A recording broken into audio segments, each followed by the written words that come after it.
ये क्लास 10 का ये 13.1 का 5वां नंबर क्वेश्चन है। और क्वेश्चन ये कह रहा है कि ये एक घन है और घन से उस घन के पृष्ठ से एक अर्धगोला काट के निकाल लिया जाए। ठीक है, तो वो जो सरफेस बचा, जो नया सरफेस बना, तो उसका क्षेत्रफल क्या होगा, ये सिर्फ हमको बताना है। तो मान लेते हैं ये घन है, ये घन है और इससे क्या किया कि बराबर बराबर नाप लेकर के एक अर्धगोला काटा गया। ठीक है, जो ये अर्धगोला काटा, ये जो अर्धगोला काटा, इस अर्धगोले का क्षेत्रफल क्या होगा और इस पूरे पृष्ठ का क्षेत्रफल क्या होगा, उन दोनों को निकालना है एक साथ। ठीक है, से घन का पृष्ठ क्षेत्रफल, घन का पृष्ठ क्षेत्रफल, घन का पृष्ठ क्षेत्रफल कैसे निकालें, ये पृष्ठ, इस पृष्ठ, पीछे वाला पृष्ठ, इधर वाला पृष्ठ, नीचे वाला पृष्ठ और ऊपर वाला पृष्ठ, सारा का क्षेत्रफल निकाल लेंगे। अब हम ये देखें कि जब काटा होगा तो ऊपर का तो सरफेस गायब हो गया होगा, तो वो जो गोल सरफेस ऊपर का गायब हुआ होगा वो तो क्षेत्रफल नहीं रहा होगा। तो वो जो गोल सरफेस गायब हुआ उसके लिए क्या करेंगे, वृत्त का क्षेत्रफल हटा देंगे, वृत्त का क्षेत्रफल, संपूर्ण क्षेत्रफल निकाल करके उसमें क्या किए, एक वृत्त का क्षेत्रफल हटा दिए। ठीक है, तो ये वृत्त का क्षेत्रफल हटा दिए तो ये सारे का क्षेत्रफल निकल गया, इस कॉर्नर सबका क्षेत्रफल निकल गया होगा, लेकिन इसका क्षेत्रफल हटा दिया तो बच गया।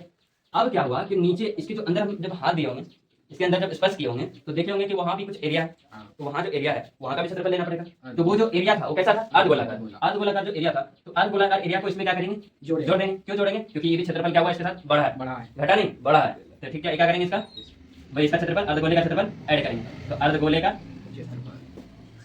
क्षेत्रफल। ठीक है, मान लेते हैं कि अगर ए ना होगा, एल लंबाई का होता है, तो एल लंबाई का सब है। ठीक है, तो सबको हम एल लंबाई का मान लेते हैं। ठीक है, तो घन का पृष्ठ क्षेत्रफल क्या हो जाएगा, 6l स्क्वायर, 6l स्क्वायर, क्योंकि घन जो बनता है, घन का प्रत्येक पृष्ठ क्या होता है, प्रत्येक सतह क्या होता है, एक वर्ग होता है, और वर्ग का क्षेत्रफल क्या होता है, भुजा स्क्वायर। इसकी भुजा क्या माने, एल माने, तो एल स्क्वायर हो जाएगा। यानी कि संपूर्ण का निकालेंगे तो उसमें 6 सतह होता है, तो 6 सतह का स्क्वायर, 6 सतह का स्क्वायर माइनस वृत्त का क्षेत्रफल क्या होता है, pi r square, pi r square, वृत्त का क्षेत्रफल क्या होता है, पाई आर स्क्वायर, और अर्धगोले का क्षेत्रफल क्या होता है, 2 पाई आर स्क्वायर, अर्धगोले का क्षेत्रफल क्या होता है, 2 पाई आर स्क्वायर। ठीक है, तो इसमें हम देखेगा कि 6l स्क्वायर, 6l स्क्वायर, 2 पाई, यहाँ 2 पाई स्क्वायर है, यहाँ 1 पाई स्क्वायर है, ये प्लस में ये माइनस में, एक तो घट जाएगा, यानी 2 आम में 1 आम घटा देंगे तो 1 आम बचेगा, तो ये हमारा हो जाएगा पाई आर स्क्वायर। अब यहाँ पे देखिए, एक प्रश्न कहा था कि इसकी जो किनारा है, इसका जो किनारा है, ये भाग, ये भाग, ये भाग, ये जो किनारा है, इसका जो किनारा है क्या है कि इसकी त्रिज्या के, इसके व्यास के बराबर है, इसका जो किनारा है इसके व्यास के बराबर है। यानी कि त्रिज्या बराबर होता है, त्रिज्या बराबर होता है व्यास बटे 2, यही ना होता है, त्रिज्या बराबर व्यास बटे 2, यानी व्यास का आधा त्रिज्या होता है, और ये पूरा व्यास है, और यही यहाँ पे दिया है क्या, ये भुजा है, यानी कि एल जो है, एल को व्यास भी कर सकते हैं, यानी कि एल बटे 2, यहाँ की जो त्रिज्या है आर, वो एल के आधा है, यानी भुजा के आधा है। तो अगर हम आर ये त्रिज्या रखें तो त्रिज्या क्या रख सकते हैं, 6l स्क्वायर है प्लस पाई, इसको अगर हम रखना चाहें तो इसके साथ क्या रखेंगे, एल बटे 2 का स्क्वायर। ठीक है, तो ये हो जाएगा हमारा 6l square plus pi L square बटे 2 का स्क्वायर 4।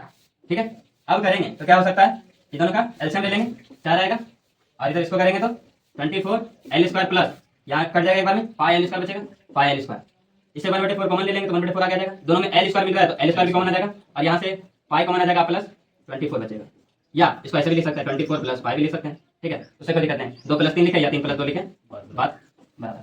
ठीक है, तो ये हमारा क्या हो गया आंसर।